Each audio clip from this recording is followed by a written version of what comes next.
duplicate account বনাই মানুহৰ পৰা হাজাৰ হাজাৰ টকা কেনেকৈ লুণ্ঠন কৰাৰ এটা আন্তৰ্জাতিক চক্ৰ এটাক আমি কেনেকৈ কৰায়ত্ব কৰিব পাৰিছিলোঁ আৰু নকল নোটৰ ডাঙৰ চক্ৰ এটাকো আমাৰ পুলিচে কেনেকৈ নিউট্ৰেলাইজ কৰিব পাৰিছিলে কেইবাটাও কেছ প্ৰেজেণ্টেশ্যনো এছপি সকলৰ সন্মুখত কৰা হ'ল যাতে ইখন জিলাৰ সফলতাৰ পৰা আনখন জিলাই শিকিব পাৰে সৰ্বমুঠ খুব সফলভাৱে এছপি কনফাৰেন্সখন হৈ গ'ল আৰু মই ভাবো যে ইয়াৰ ফলত আকৌ এবাৰ কৈছো যে আৰক্ষীক জনমুখী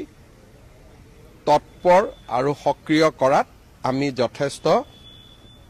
উপকৃত হ'ম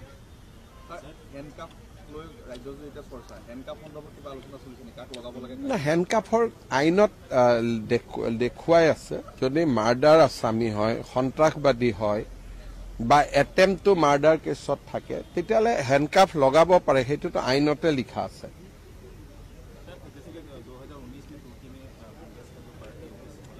मैं अभी तो आपको एसपी कॉन्फ्रेंस का बारे में ही बुलाया अभी तुर्की तक मत लेके जाओ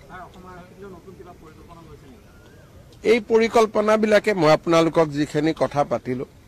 যে কেছৰ কনভিকশন যাতে বাঢ়ে আমি যাতে ভাল কৰি ইনভেষ্টিগেট কৰিব পাৰো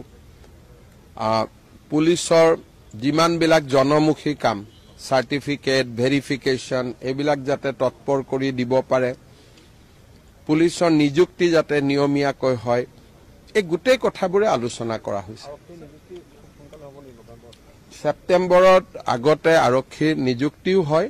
আৰু সেপ্টেম্বৰত নতুন এডভাৰটাইজো ওলায় আমাৰ গোটেই কনসেপ্টটোৱে হ'ল যে অসম আৰক্ষীত কোনো খালী পথ থাকিব নালাগে